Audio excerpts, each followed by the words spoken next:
Hi everyone, my name is Madison Brown and I am the youth educator at Be the Bridge. Be the Bridge is a racial reconciliation organization that focuses on three main things. We inspire, we equip, and we partner. We inspire people to have distinctive and transformative responses to racial division and be present and intentional toward racial reconciliation. We equip bridge builders toward fostering and developing vision, skills, and a heart for racial healing. And we partner with existing organizations who have a heart for racial justice, racial restoration, and racial reconciliation. When our organization was first started, we focused primarily on adult education. But in February, we launched our first youth guide and really kind of brought our youth program full circle by providing educational tools for young people like you guys to be able to participate in this conversation actively, maybe for the first time, or that you've been having these conversations for a while and want to be able to lead people in your community in them as well. We believe at Be the Bridge Youth that young people are absolutely essential to the work of racial justice and racial healing. We believe that reconciliation is not possible without you. The world that as it is right now is the world that you guys are inheriting. And if we leave you out of this conversation, if we do not listen to your vision and your desire for the world, your picture, your creativity, your innovation in this work, we are doing a disservice to future generations that are coming. So at Be the Bridge Youth, we focus on equipping you all to have hard conversations in your community, to become actively engaged in anti-racist work, and we believe that we need you here. So welcome. So I'm going to give us kind of a high-level overview of what are the ways that you all can get involved in Be the Bridge Youth from where you are today or in the future.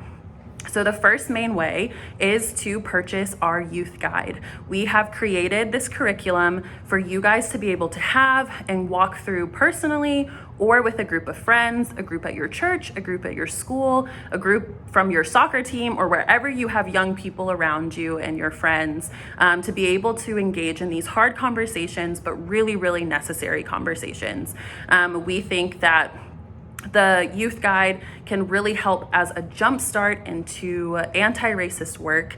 And so let's walk through kind of what it looks like. So it starts off with an introductory section that focuses on introducing you guys to some of the language that you're going to hear throughout the rest of the guide. So that could be race, racism, prejudice, stereotype, ethnicity, kind of to get these words working in your mouth. And not only do we do kind of this level setting of definitions and understanding, but we're also going to talk about what the heart of anti-racism work is. Anti-racism is one part resisting actively against racist systems and racist institutions and racism in America and pushing back against those things.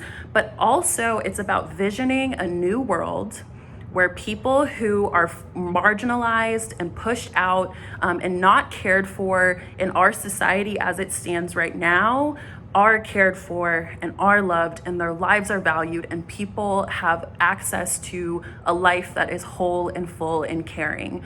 So when we think about what anti-racism is, it's not just about the resistance, it's also about the reimagining, rebuilding, and erecting this really beautiful world where all of us exist and thrive. So our first section with your friends, with your people in your youth group, with your school peers, we will walk through what this visioning kind of looks like. What does that world look like for y'all? And then in our next 4 sections are gonna focus on our bridge building. So we're gonna build a bridge to self, we're gonna build a bridge to truth, justice, and healing. And we're gonna spend most of our time over the course of those 4 weeks really actively engaging in what does it mean to build those bridges.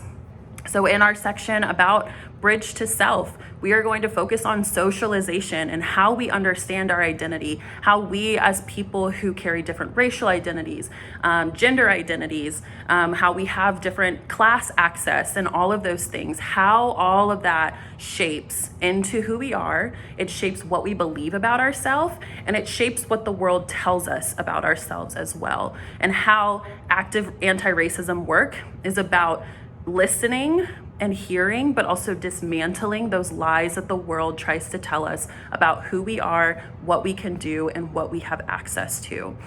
Within our Bridge to Self section as well, we're gonna focus on what it means to care for ourselves. Why is self-care so important in anti-racism work, and what does it do? And why do we need to value our rest and value our bodies, especially as Black, Indigenous, and people of color? Why caring for ourselves is an active resistance against systems of white supremacy in this country. In our section about Bridge to Truth, we are going to focus on what are the lies that we have understood and believed for a really long time in our nation.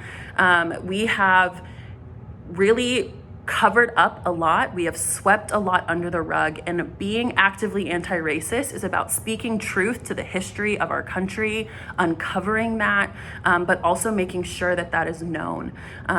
Not in a place to just actively shame and shame and shame, but also so that we do not create those mistakes in the future, and so that we can undo those mistakes right here and right now as we push towards this new world. So in our Bridge to Truth section, we're gonna walk through what does it mean for us to become radical historical truth tellers, and what does that mean in our everyday life, and what does that mean in anti-racism work altogether. In our section about Bridge to Justice, which is my favorite section, because I believe that our conceptions around justice have been fully focused on revenge. They are mainly focused on getting back at people, but we really want to reframe and recenter what justice is as this really beautiful space for redemption, for restoration, and to see that our justice is so interlinked with every single person that we come into. One of my favorite authors of all time, her name is Audre Lorde, and she says, "I am not free until all women are free." And we can put that into really any identity, any people who are marginalized and pushed out, but really believing that my justice and my freedom is so tied to the freedom and justice of everyone else. And that means that we have to constantly be in this work together, moving towards a better world where all of us experience freedom and not resting until we do. So in that Bridge to Justice section, we really want us to start to work with and wrestle with what does justice actually look like, and how can we build an understanding of justice as life? How can we build an understanding of justice as something that is both radical and absolutely possible, and the 100% basis for our new world is that people live and people have access to life and breathing, and that is the heart of justice, that the heart of justice is the pursuit of life, and it is full of love. And then our last section, our Bridge to Healing, we really focus on what does it mean for us to start to engage in this work and be people who are filled to the brim with love, people who are acting in a way that actively resists that as a form of healing, that actively resisting racist systems, white supremacy, and all of these things is the way towards love. It is it's a radical act of love.